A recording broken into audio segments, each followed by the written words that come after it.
It's time for America Outdoors Radio.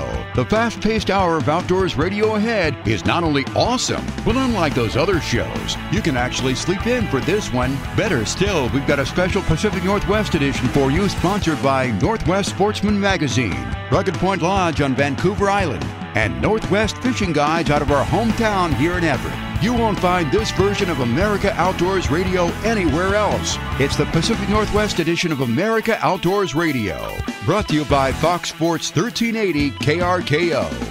Oh, it's great to live in the Pacific Northwest, especially in September, because there's so much to do outdoors, and we're bringing a lot of it to you this weekend. We're checking in with Jim Stahl again with Northwest Fishing Guides. He's got another fishing report from Buoy 10 at the mouth of the Columbia River, where I understand salmon fishing may have been picking up lately. Matt Gaget has an end-of-season fishing report from Rugged Point Lodge on the northwest coast of Vancouver Island. With Labor Day cooking in mind, I've got to ask, do you have salmon for the smoker? Ryan Neely with Camp Chef and I went camping, and he's got something you're going to want to have at your home or campsite. It's called the Smoke Vault, and it's going to cook some fantastic food for you.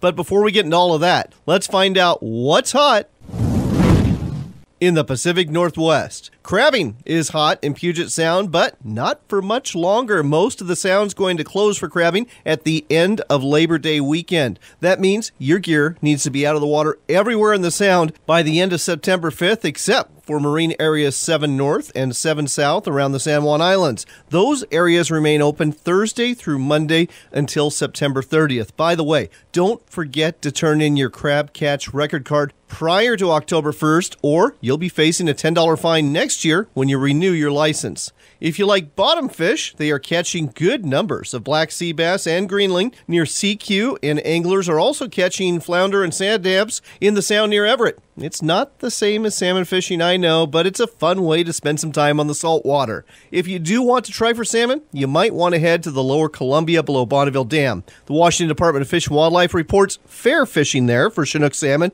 but if you really want to get into the fish on the Columbia, consider fishing around Camas and Washougal, not for salmon, but for walleye. They are really tasty, number one. And Creel Checkers recently contacted 12 anglers in 8 boats that had 30 walleye kept and 2 released. That's some good fishing. Hunting is hot too. Grouse season and dove season both opened up on September 1st. Forest Service lands in the Cascade Mountains are always a good bet for ruffed grouse, and wheat fields in central and eastern Washington can provide some fast shooting for mourning doves in early September.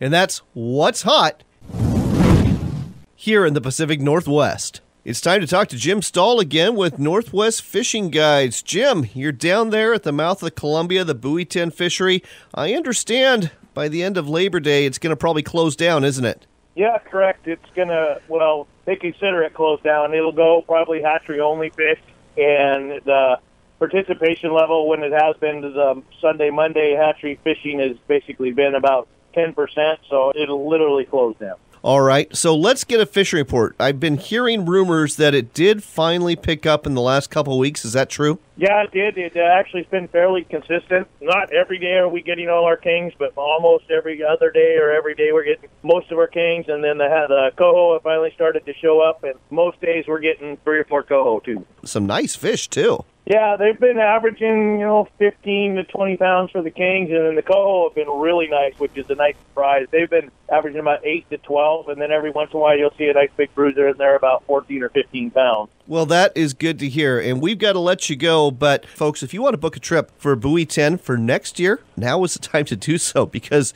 Jim is a very popular guide. He fills up quick, so check out his website at nwfishingguides.net. That's nwfishingguides.net, and book your Buoy 10 trip for 2017. Jim, thanks as always. Yes, thank you. And with that, let's head to this week's national edition of America Outdoors Radio. Want a trip with some of the most talented anglers on the water? Then book a trip with Northwest Fishing Guides. Salmon. That's right, salmon are their specialty, and you'll get a chance to catch them out of the mighty Columbia River from a comfortable and sturdy 26-foot boat. Northwest Fishing Guides will take you out for steelhead and sturgeon too, and can also accommodate your saltwater fishing desires. So whether you want salmon in the cooler or other fish on the line, book your trip now at nwfishingguides.net. That's nwfishingguides.net. Book your trip with the best.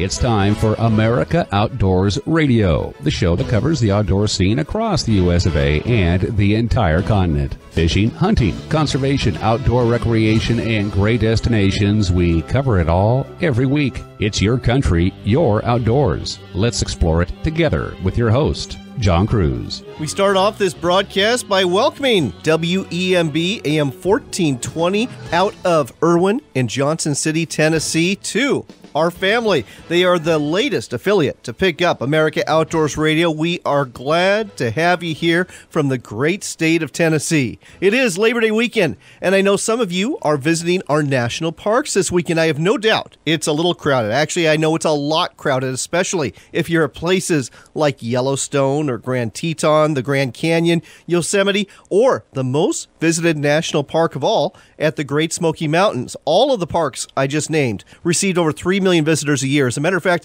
the Great Smoky Mountains, over 30 million visitors last year, if you can believe that. And unfortunately, some of these visitors are giving park rangers some real headaches due to bad behavior. According to the Associated Press, in July alone, law enforcement rangers handled more than 11,000 incidents at the 10 most visited national parks, which includes all the ones I just mentioned. In 2015, rangers issued 52,000 warnings to people not following the rules in national parks, a 20% increase over 2014. Citations are also being issued too, as rangers deal with increased incidents of illegal camping, vandalism, theft of resources, and wildlife harassment. Yellowstone National Park has been ground zero for that last issue, and it comes in the form of tourists getting too close to big, dangerous animals, all in the name of taking a photo or, even worse, a selfie with them. We're talking about bison and elk and bears and more here. The behavior of tourists who just can't grasp the animals are wild has had some serious consequences over the last couple years, with irritated animals charging or goring or throwing up in the air some of these dim-witted tourists. In fact, as of mid-July, 5 tourists had been injured by bison in Yellowstone National Park, and yes, 3 of them were walking right up to the animals to take close-up pictures. I'm glad people are visiting our national parks. I really am, but I do wish more of these people would use just a little common sense, and I hope all of those folks working for the National Park Service make it through this big weekend safe and sound with their sanity intact so they can enjoy the parks as the crowds empty out and life gets back to its normal rhythms. This week on the show, we are going to be covering a lot of ground and doing so all over the country. We'll start off talking to outdoors writer and avid bear hunter Troy Rodakowski about tactics you'll want to use this month to bag a bruin. From there, we're going to saddle up and let her buck and attend one of the biggest rodeos in the nation,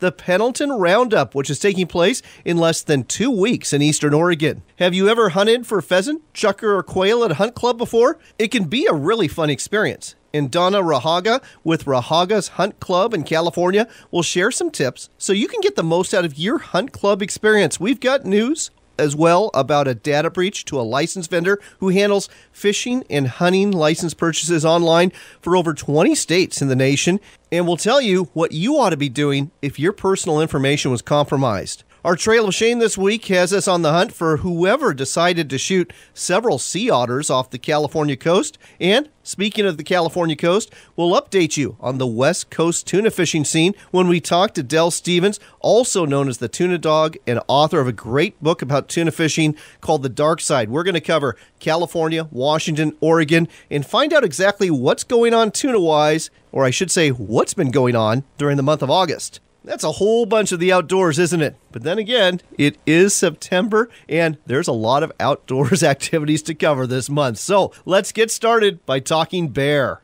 Next on America Outdoors Radio, we're talking to Troy Rodakowski. Bear season's been open for a lot of folks since August, but it's pretty hot out there. A lot of people wait until September to go after their bruin. And Troy Rodakowski is an outdoors writer and an avid bear hunter who's got some tips for you to help you be successful this month. Troy, welcome to the show. Hey, thanks for having me on. So, Troy, when it comes to September hunting versus August hunting or versus spring hunting, what does a hunter need to do to be successful and bag a bruin?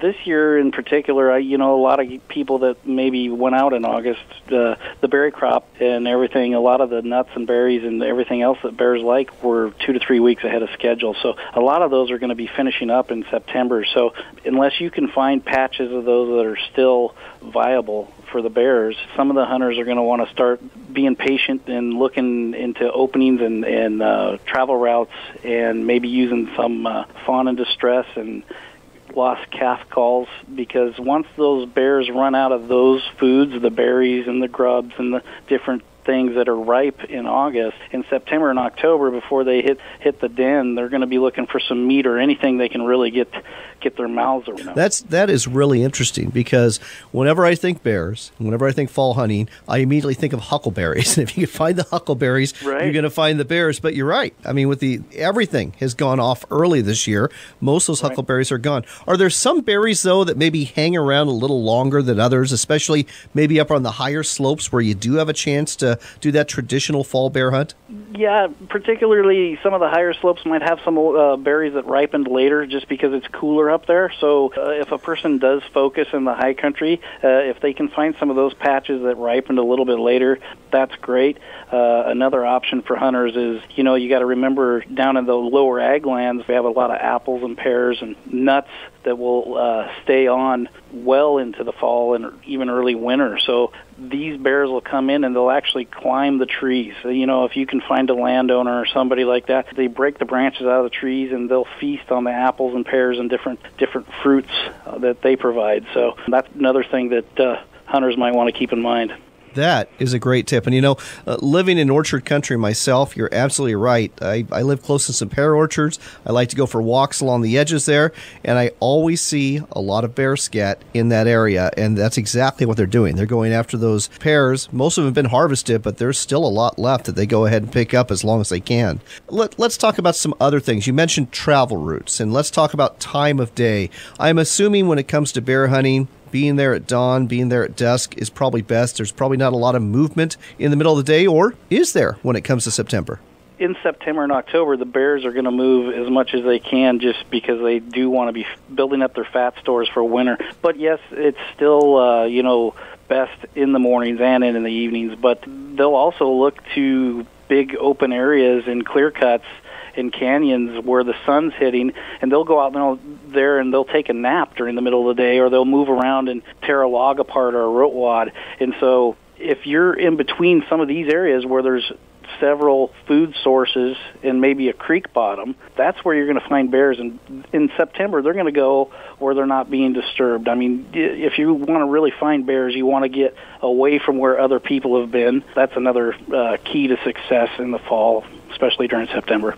One other thing we need to talk about here, and that is identifying your target. There's unfortunately been some tragic situations in both Washington State and Oregon where hikers have been mistaken for bears. And I always wear blaze orange when I hike in September, especially during the high buck hunt, because I don't want to be that guy that's wearing, a brown T-shirt with white spots on the back. That's not going to be a good thing. And same thing, you don't want to be wearing a black coat and black pants when you're hiking out there in bear country. So I guess we just need to let people know, be sure of your target. Be sure your target. I mean, not only because of possibly having a tragic situation with another person or another hunter, but some of these bears have young cubs, and you're not allowed to harvest the sows that have the young cubs, and they're still pretty darn small, even by this time of year, the first-year cubs. So you want to make sure you know exactly what you're shooting at before you pull the trigger. It's very important. This is some great advice. Now, Troy, prolific outdoors writer, I know you've got a couple of articles coming out in Northwest Sportsman Magazine, which is one of the sponsors of our show. What are they going to be about?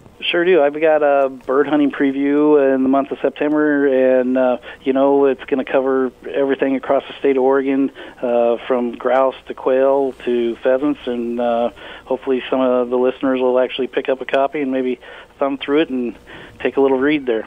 Well, there you go. Troy, always a pleasure talking to you. Thanks for the great tips. I'm pretty sure they're going to help a few of our listeners get a bear this September. Thanks for having me, John. I really appreciate being on.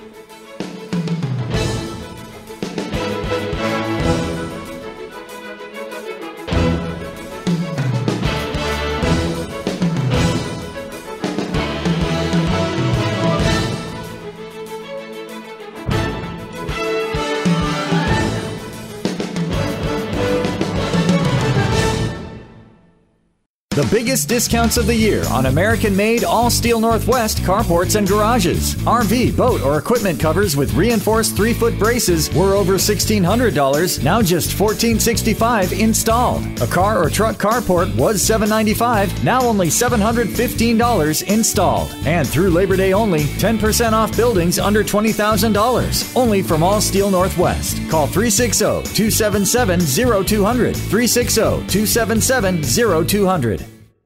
Lance Campers makes the ideal base camp for all of your outdoor adventures. We've been in business for over 50 years, and we specialize in making quality, lightweight campers for your pickups as well as trailers you can tow. If you own a half-ton truck, you'll want to check out our new 650 truck camper, made especially for half-ton short bed pickups. Find out more at an RV dealer near you, and be sure to check out the entire product line at lancecamper.com. Lance Campers, quality campers for you.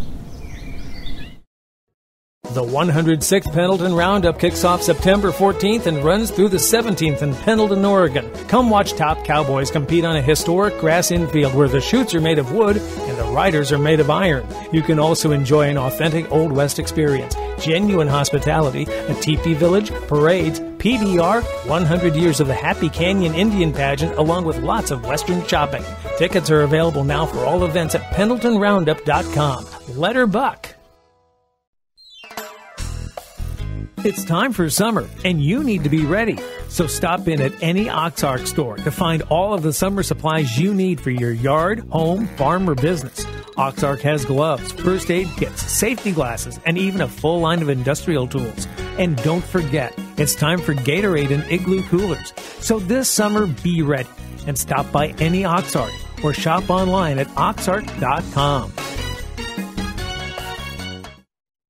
Did you check out this month's edition of Northwest Sportsman Magazine? If you didn't, you're missing out, because it's the best publication out there that covers the fishing and hunting scene, not only in Washington State, but in the entire Northwest. Northwest Sportsman Magazine has got great writers and great content you need to have to be successful. Northwest Sportsman Magazine is the publication for you. Find out more at nwsportsmanmag.com or pick up a copy at a newsstand near you.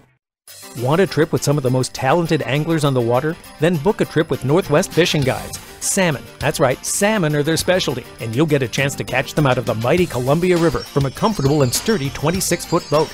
Northwest Fishing Guides will take you out for steelhead and sturgeon too, and can also accommodate your saltwater fishing desires. So whether you want salmon in the cooler or other fish on the line, book your trip now at nwfishingguides.net. That's nwfishingguides.net. Book your trip with the best. Are you an outfitter, sporting goods retailer, boat dealer, or someone else in the outdoors industry? If you are, you know targeted advertising works best, and what would work better than advertising with America Outdoors Radio? Our hour-long show is heard throughout Seattle, Everett, and the East Side every Saturday morning, and your message will be heard there too. Better still, our rates are way more affordable than you think. Want to find out more? Contact me, John Cruz, through my website at AmericaOutdoorsRadio.com. That's America Outdoors Radio, bringing you more business. Some of the best saltwater fishing you'll ever experience is taking place off Vancouver Island this year, and Rugged Point Lodge is where you need to go to catch them. Rugged Point Lodge offers comfortable accommodations, great food, and the chance to catch a limit of salmon, halibut, or lingcod mere minutes away from the dock. Better still, it's not too late to book a trip for this summer to take advantage of what promises to be the best salmon fishing in a generation. Book now at ruggedpointlodge.com. ruggedpointlodge.com, where fishing dreams come true.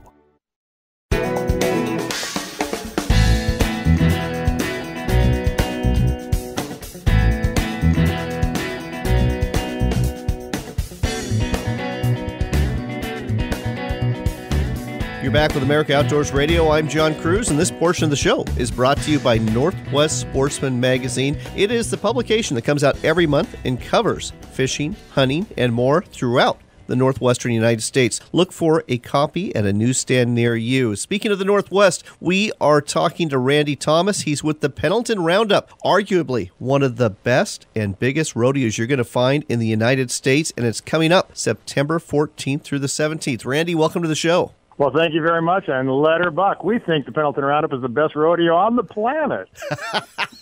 I like that. We're not even going countrywide. We're going the entire world. I like that a lot. No, and we got plenty of cowboys that think the same thing. So tell our listeners, we've got listeners listening in Alaska. We've got listeners in California. We've got listeners all the way over in Tennessee. Tell them about the Pendleton Roundup and why it's such a big deal. The Pendleton Roundup is a big deal because it's true to its authentic roots. It started in 1910 as a Wild West exhibition, and the show was so wild and unscripted with real cowboys and Indians.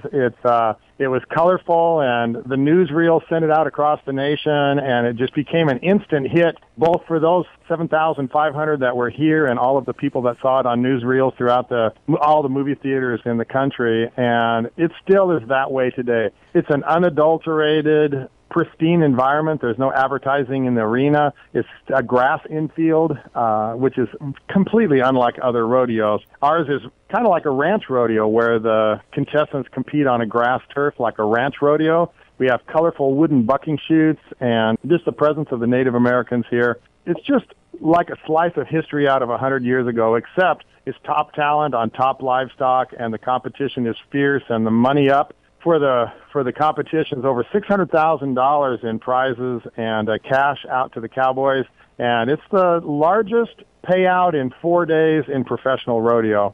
Wow! So any rodeo that pays out more than the Pendleton Roundup, of which there's only 5 or 6 that pay out more than the Pendleton Roundup, if they pay out more than the Pendleton Roundup, they're in a bigger community, and the festival lasts for more than 4 days. So we concentrated into 4 days of action-packed competition, and the payout is high. It's just a great fun. Oh, absolutely. And folks, if you haven't been to Pendleton, Oregon before, beautiful part of the country in Northeast Oregon. And like Randy said, in terms of the Native American influence, you have the Confederated Tribes of the Umatilla Indian Reservation that are right there as well. But let's talk about some of the more popular rodeo events that attract lots of people. As a matter of fact, how many people come to the Pendleton Roundup every year? We sell 50,000 tickets for a town of 16,000 people. That's a pretty good feat. But there's people that come to town in addition to that just to be part of the festivities, because the Pendleton community really gets behind this, as they have for 106 years now.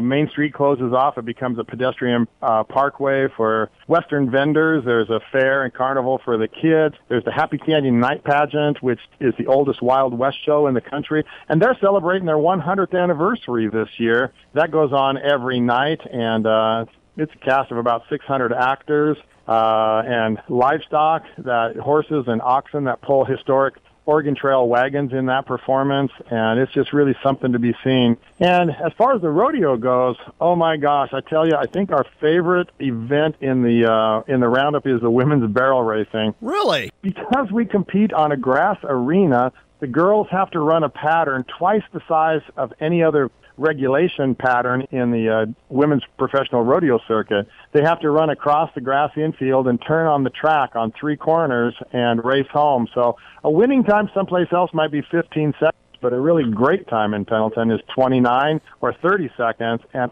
it gives them the opportunity for these horses to stretch out over this beautiful grass arena, and it just looks like they're flying. It is so exciting and it's so beautiful. It is really kind of a crowd favorite. So there's also the typical favorites like bulldogging and team roping and calf roping, and we have some great exhibition events here as well, like the American Indian Relay Race, which is just outstanding. We have Indian relay teams that race around the track, changing horses each lap, bareback actually, with just a string in the horse's mouth, and they're flying. And these riders are exceptional, and there's a lot of money up on the line for those guys too. And I tell you what, that's a crowd favorite as well as the wild cow milking contest. And Pendleton just does it old school, and they do it well. Well, hold on there, Randy. I got to ask you about something, but folks, again, if you haven't figured it out, we're talking about the Pendleton Roundup. It's taking place September 14th through the 17th in Northeast Oregon, and it's a really, really big deal. But the wild cow milking, is that what you said? Every day. This is great. Every day at the end of the performance, we culminate it with a wild cow milking contest. We bring a herd of wild mama cows out into the arena, and they sound a gun, and teams, they have to go and capture a cow, and then the teammate has to run up and milk it, and there has to be enough milk in the top of a Coke bottle to drain out when they run to the middle, in the middle of the arena to the circle. So once you have enough milk in your bottle, you got to run to that middle circle, and there has to be enough milk in there that you can get a drop run out the lid, and then you win. So it's a wild time. Cowboys getting drug all over the place, and the cows definitely have the advantage, and they take the upper hand, and the Cowboys are the losers, but we all seem to enjoy a wild and dusty ride on that one. Oh, that is hilarious. Now, Randy, the tagline for the Pendleton Roundup is "Let her buck," and I've always thought that when it comes to rodeo, two very popular events, obviously, are, bronc riding and bull riding. Tell us about the prize money that's going on here and what kind of talent you're attracting to the Pendleton Roundup for these events. Well, the Roundup's in an envious position as we're right at the end of the rodeo season, and so all of the cowboys that are trying to get to the really big money down at the National Finals Rodeo in Las Vegas, if they're not in the top 12 yet, they're all here. They're all here because it's a rich payout. It's the last rich payout of the season, and they're trying to get into that top 12 money in the world standings. And so we have top talent always here because we have the big payout. And actually this year we're adding another $50,000 in prize money over what we offered last year. And so we're going to attract the top cowboys. And bull riding, of course, is a favorite. At the Pendleton Roundup, we actually have 2 nights of professional bull riding. Before the rodeo on Monday night, the 12th, and Tuesday night, the 13th, we have a professional bull riders competition, 40 bull riders each night in the Happy Canyon Arena, and that's a great spot to watch bull riding because the arena's up close and personal, and it's limited seating, and tickets are still available, but it's a fantastic place to watch bull riding. And you're right, this crowd in Pendleton, they love their rough stock riders. It is really fun. Randy, we are running short on time, but if people want to find out more about the Pendleton Roundup or get tickets to go ahead and take in some of these fun events you're describing, where should we send them? Anybody can go to PendletonRoundup.com. That's our website, PendletonRoundup.com, and you can find out more about the events. You can find out more about the contests that are done here, and you can buy tickets there too. So it's all real easy, PendletonRoundup.com. Well, there you go, folks. Again, PendletonRoundup.com is the place to go to get your tickets to go ahead and attend the Pendleton Roundup. It's taking place September 10th through the 17th. That's all the events. The rodeo itself is September 14th through the 17th. This is a really big deal, not just in the Northwest, but all over the country. Randy, thanks for telling us all about this on America Outdoors Radio. You bet. Let her buck.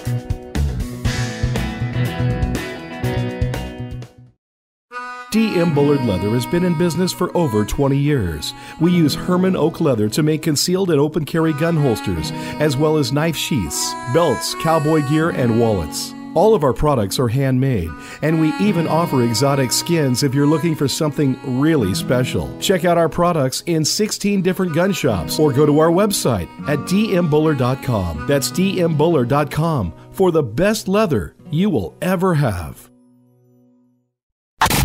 Come celebrate the 100th anniversary of Happy Canyon at the Pendleton Roundup. Enjoy legendary hospitality at America's best large outdoor rodeo, where top cowboys and cowgirls compete on the world-famous grass arena.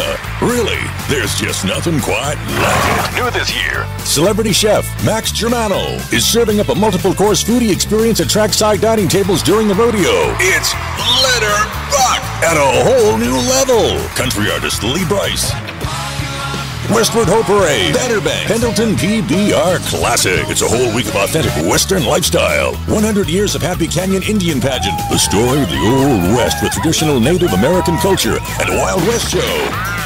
Dance the night away at Goldie's Bar at the Canyon. This is the year to cross it off your bucket list because tickets are available right now for every event at PendletonRoundup.com. September 10th through 17th. Let her buck!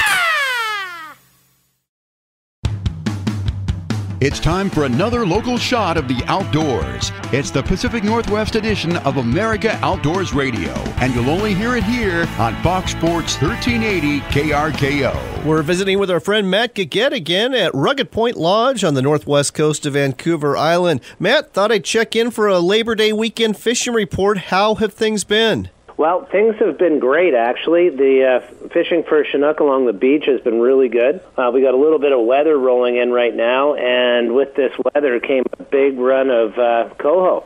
Well, that is very nice to hear. And I've been amazed as the season's progressed how much bigger the salmon have gotten. So what's the average size king you're getting right now? And what's the average size of these coho that have just come in? Well, it's the coho we've had. We've had 220s and 318s, and most all of them are well over 12 pounds. Like they're big northerns that are hitting the dock. And the Chinook have most of the ones that the guides are bringing and keeping are in the low 20s to the high 20s. Nice fish with a few jacks thrown in there. Oh, sounds like a great way to wrap up the season. Speaking of which, the ocean fishing season, it's about done, isn't it? Just about. It'll go into the second week of September, but it's just petering out. Usually after Labor Day, we pack it up and have a little bit of a break. So I've got to ask you, how does this season compare to the last few years? Because it seems like, especially for the Chinook, this was really, really a good year. Well, it was a good year, like for us on the West Coast here, particularly with the regulation changes. We were able to fish in spots that we hadn't been able to fish in for years. And certain areas were closed, but then new areas were open, and it just seemed it was a great year. Well, there you go, folks. Now is the time to book for next year. The fishing is really good up there. I can tell you from personal experience that ocean fishing off Vancouver Island, not just for salmon, but for halibut and lingcod, rockfish, it's all good. Book your trip now by going to ruggedpointlodge.com. That's ruggedpointlodge.com. Thanks, Matt. Thanks, John. Good talking to you. There's a whole bunch more of the great outdoors coming your way on Fox Sports 1380. Some of the best saltwater fishing you'll ever experience is taking place off Vancouver Island this year, and Rugged Point Lodge is where you need to go to catch them. Rugged Point Lodge offers comfortable accommodations, great food, and the chance to catch a limit of salmon, halibut, or lingcod mere minutes away from the dock. Better still, it's not too late to book a trip for this summer to take advantage of what promises to be the best salmon fishing in a generation. Book now at ruggedpointlodge.com. ruggedpointlodge.com, where fishing dreams come true. Backcountry hunters and anglers, the men and women working hard to keep public lands in public hands. Check us out at backcountryhunters.org.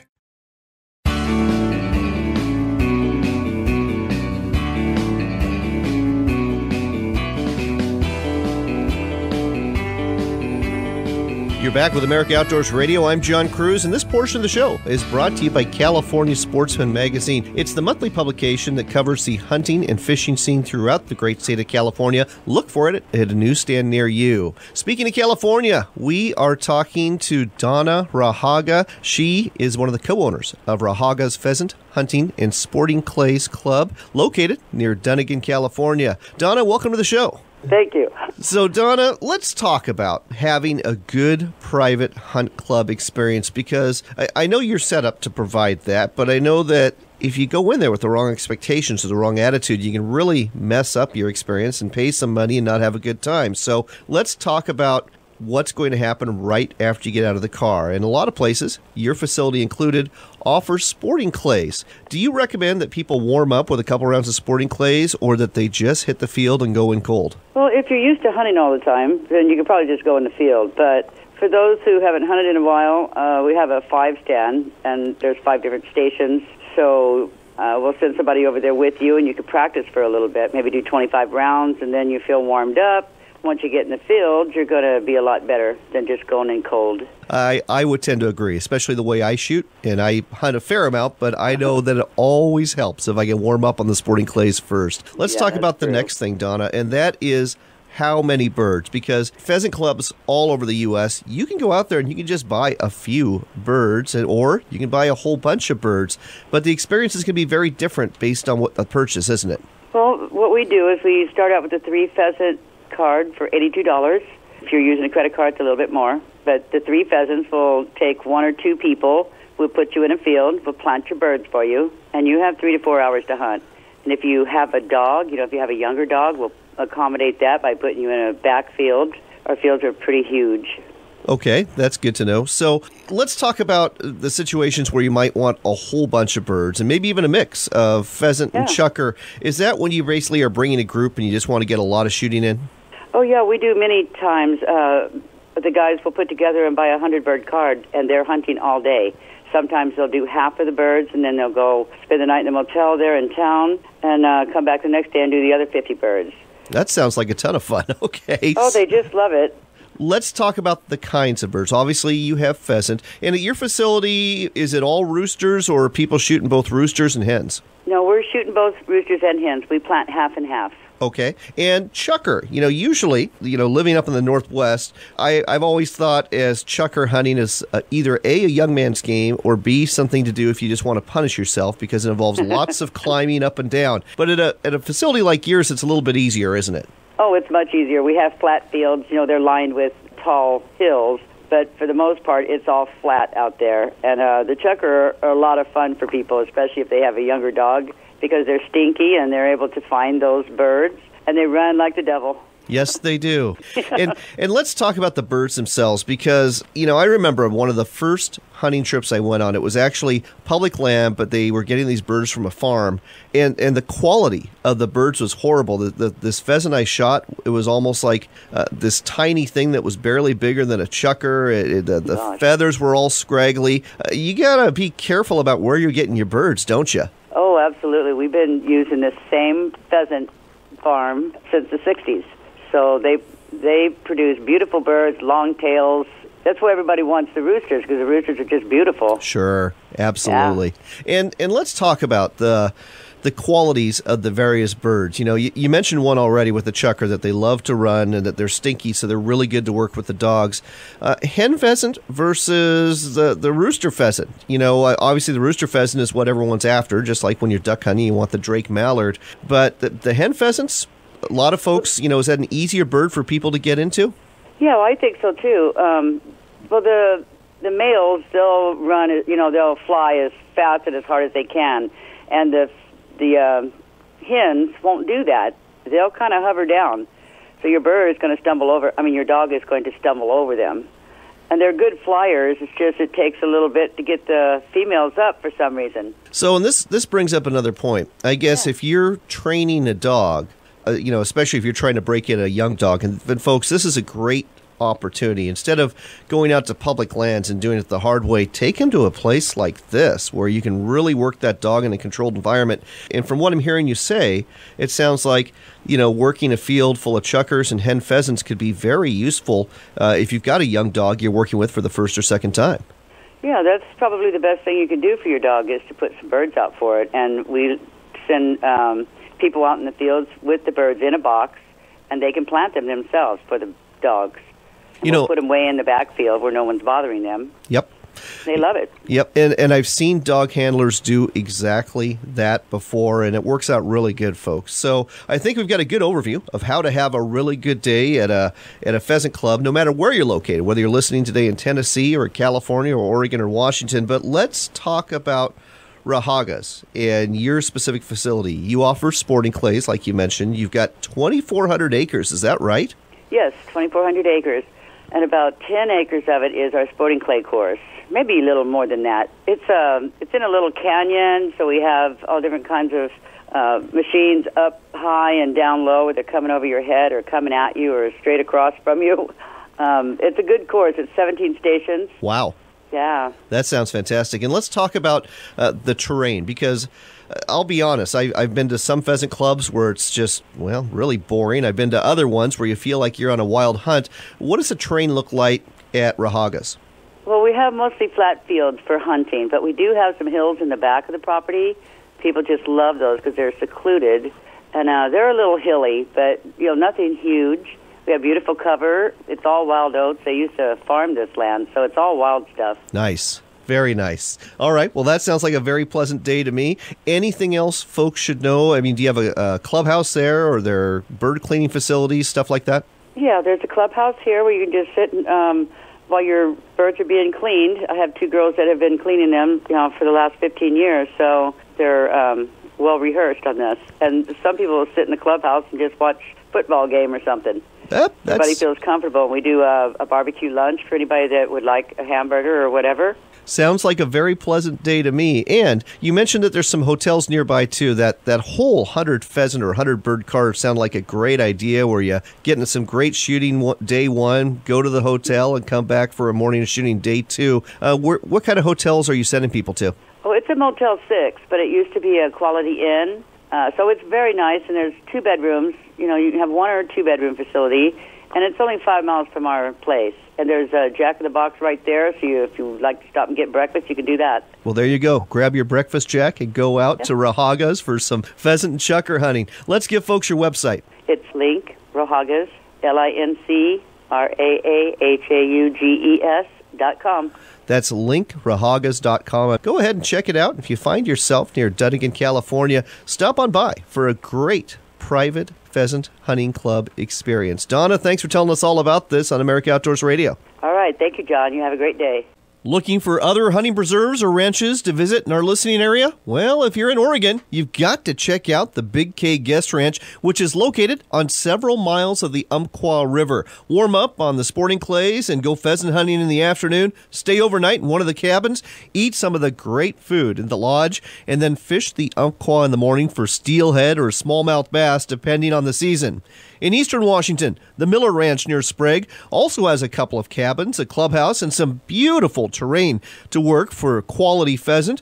Just a couple of hours southeast of the Miller Ranch is the Flying Bee Ranch, located near Kamiah, Idaho. This is an Orvis-endorsed lodge that won the title of Wing Shooting Lodge of the Year in 2014. There's a huge lodge here, excellent cuisine, and the chance to work with quality dogs while you hunt for pheasant, chukar, Hungarian partridge, or quail. Speaking of quail, you'll find those in abundance at the Meadowbrook Game Farm, located about an hour north of Nashville, Tennessee. Quite a few country music stars, as well as professional athletes, have spent time here over the years, hunting not only quail, but pheasant and chukar too. By the way, bring your fishing pole because there's a lake there, and rumor has it the channel cat fishing's pretty good. Finally, another place you want to bring both a fishing rod and a shotgun to is the Eagle Nest Lodge near Hardin, Montana. This is another Orvis-endorsed lodge where you can fish the Bighorn River for trout and hunt some of the 40,000 acres of ranch and farmland for your choice of wild or preserved pheasant. You'll also have a chance to go after Hungarian partridge and even sharp-tailed grouse. Preserve and ranch hunting, it can be a lot of fun, and as you just heard, there's a quality operation near you.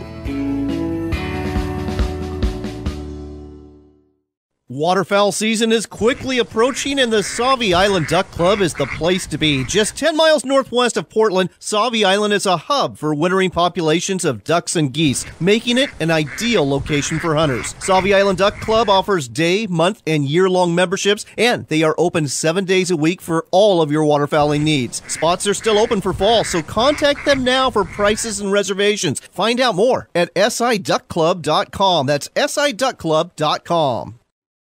Experience the spirit of Homer, Alaska at the Salty Dog Saloon. Opened in 1956, the Salty Dog is a must-visit historical landmark for locals and tourists alike, offering beer, wine, spirits, and of course, Salty Dog souvenirs. Check out the ceiling of the saloon. You'll find thousands of dollar bills tacked up there on the walls, personalized by all the patrons. The Salty Dog Saloon, the perfect place after a long day of fishing to grab a beer, chat up a local, and enjoy a one-of-a-kind Alaskan experience.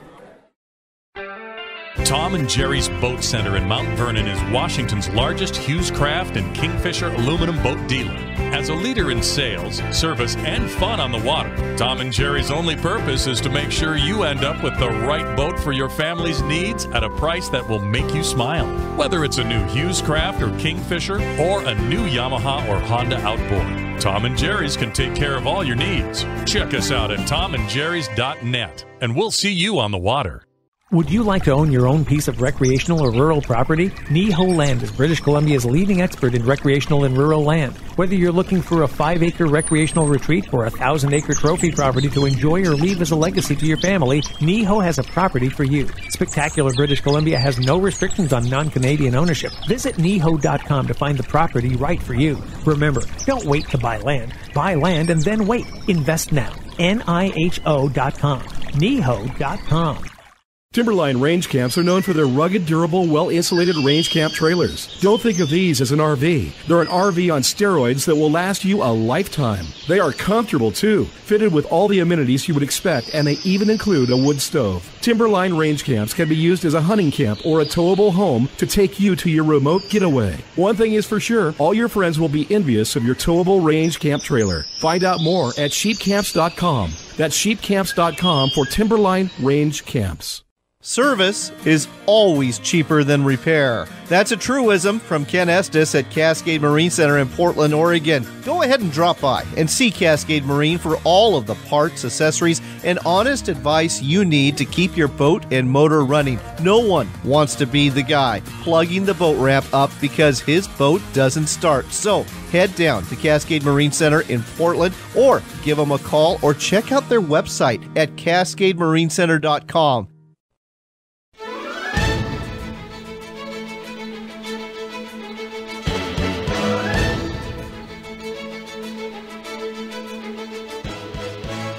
Welcome back to America Outdoors Radio. I'm John Cruz. It's time to cover some news, and this portion of the show was brought to you by the American Shooting Journal. It is the publication that covers not only firearms, but the shooting sports too. Look for it at a newsstand near you. Our lead story today has to do with a data breach. That's right. If you had problems buying a hunting or fishing license in the last couple of weeks, you're not alone. Turns out a number of states were affected by a data breach to Active Network. This is a company that handles online sales for 23 states, to include Washington, Oregon, Idaho, California, and Tennessee. Here's what happened. In Idaho, they shut down online license sales after it was discovered that somebody accessed data for licensed buyers who had purchased their hunting and fishing licenses and tags prior to 2008. Meanwhile, in Washington state, 2 million license records were accessed, and some really important information was released along the way.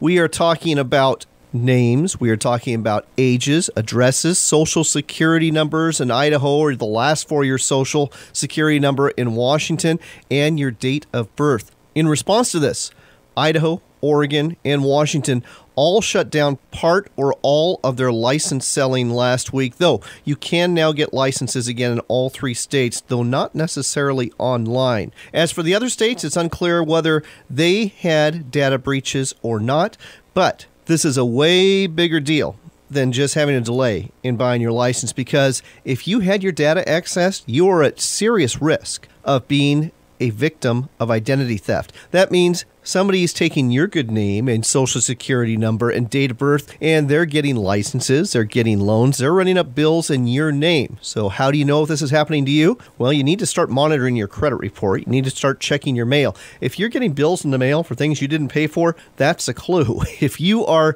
checking your credit report, and you should do so now while it's clean, and then start comparing it over time. If people are opening up accounts, you are a victim of identity theft. You need to report it to the authorities. You need to work with the credit card bureaus to get this cleaned up. Hopefully, you're going to be okay out there, but particularly if you are a resident of Washington State, or if you purchased licenses or tags prior to 2008 in Idaho, you're at risk. You need to be careful.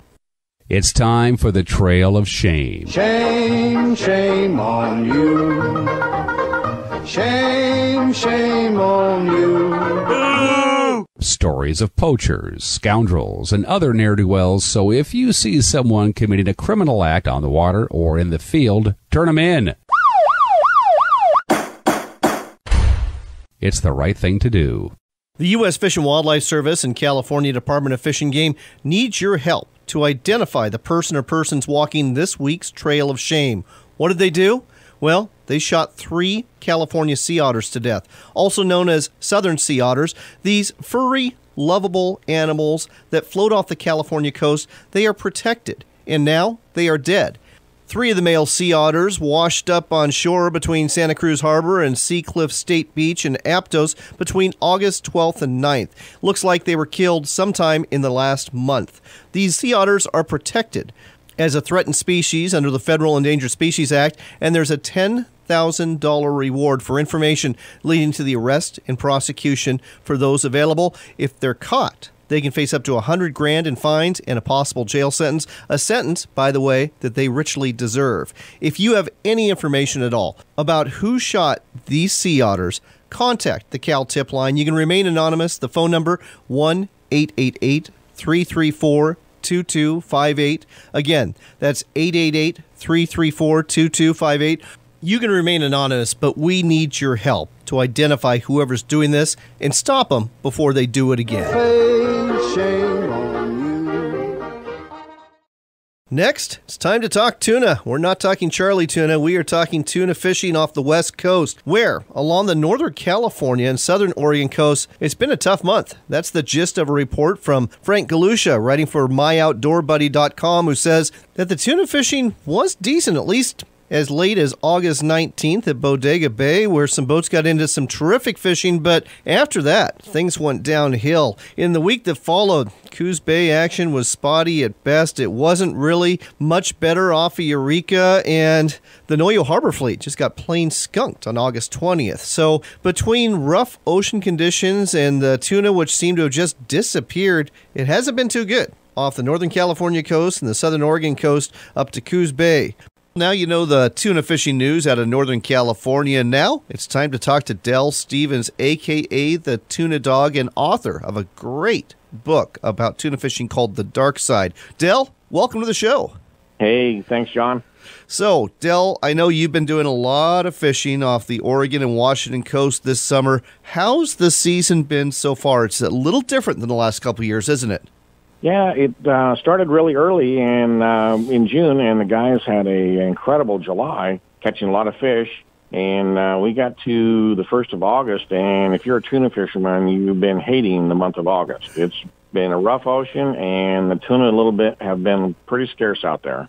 Well, the report we have from Northern California is they just kind of went poof and disappeared. Is that what's happened off Oregon and Washington as well?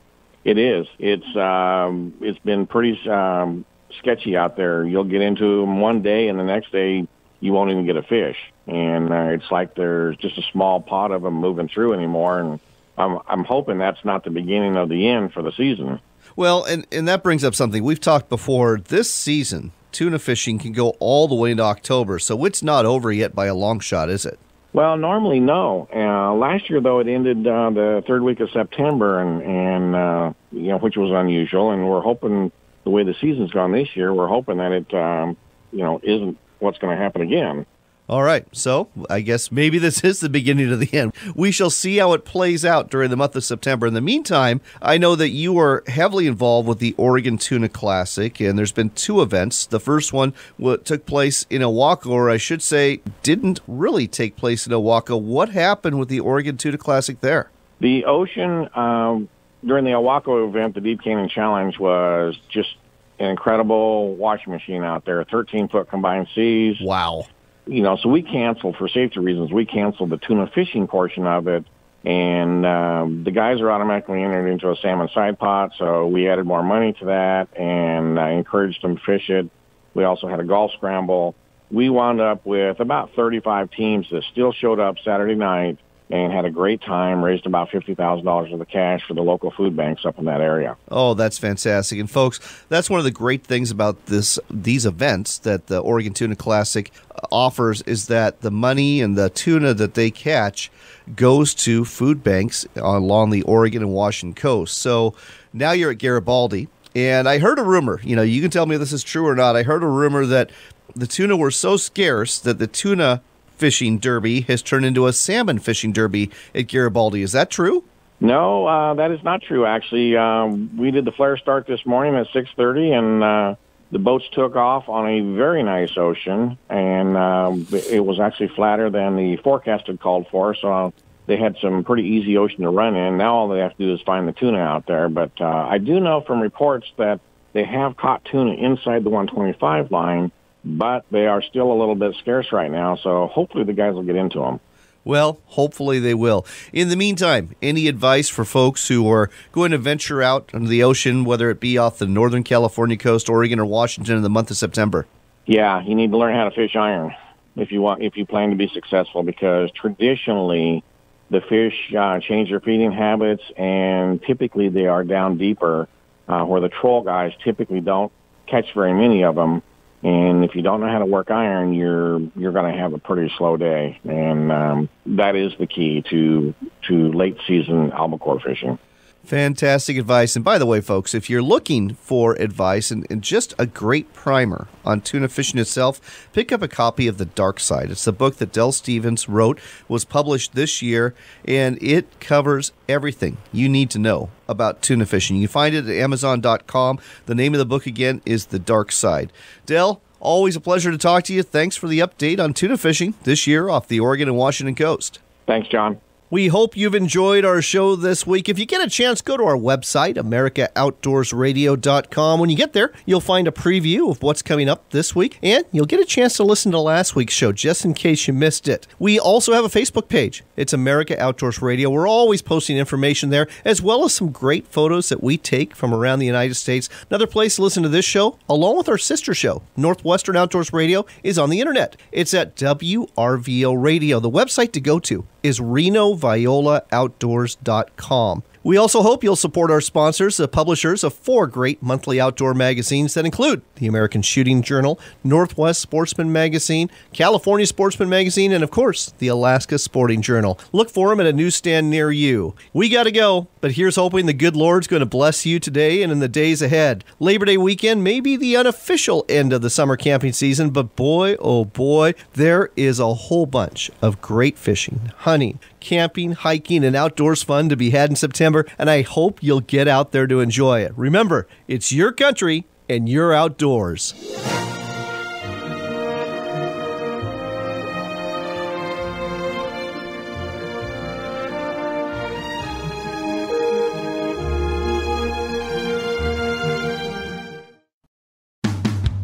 It's time for another local shot of the outdoors. It's the Pacific Northwest edition of America Outdoors Radio, and you'll only hear it here on Fox Sports 1380 KRKO. Up next, you got to ask your question, what are you going to do with all that fish? Well, a lot of it is going to be baked, a lot of it's going to be barbecued, but some of it's going to be smoked. And fortunately, we've got Ryan Neely here from Camp Chef, and he brought along some fantastic smokers. It's called the Smoke Vault. It's from Camp Chef, and it's a smoker like you've never seen before. Ryan, tell our listeners more about it. Well, John, the Smoke Vault is awesome, and I'll tell you one thing, we're going to need to catch a little bit more fish here in order to fill these things up because they're big. We have a 24-inch version that's 24 inches wide, and then also an 18-inch version. The Smoke Vault puts out a wide range of heat from about 170 degrees all the way up to, you can get over 400. Here in camp, we're going to be smoking some fish, and I know that we already did smoke some, but also it's great for if we're here in camp or even at home and we want to bake some pies, we can slide those right in there too.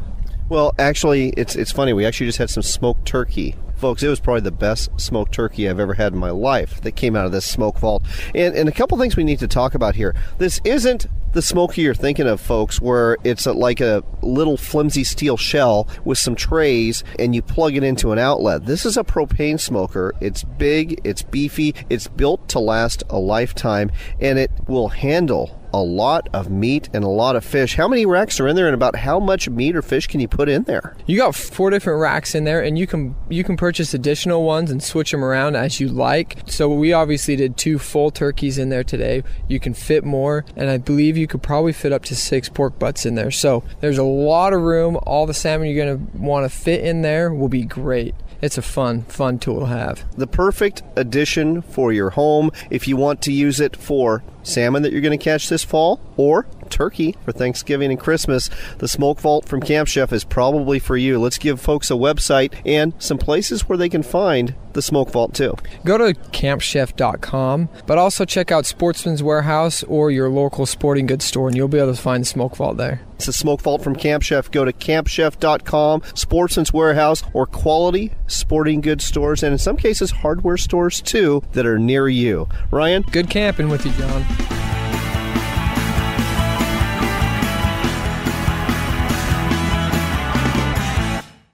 The Dark Side is the addicting story of Del Stevens, a.k.a. Tuna Dog. He's the man converting salmon anglers to tuna addicts up and down the West Coast. Del Stevens breaks tuna fishing down to its core so you can get addicted too. It's The Dark Side. Look for it on Amazon.com or get a signed copy through TunaDogOffshore.com. That's tunadogoffshore.com.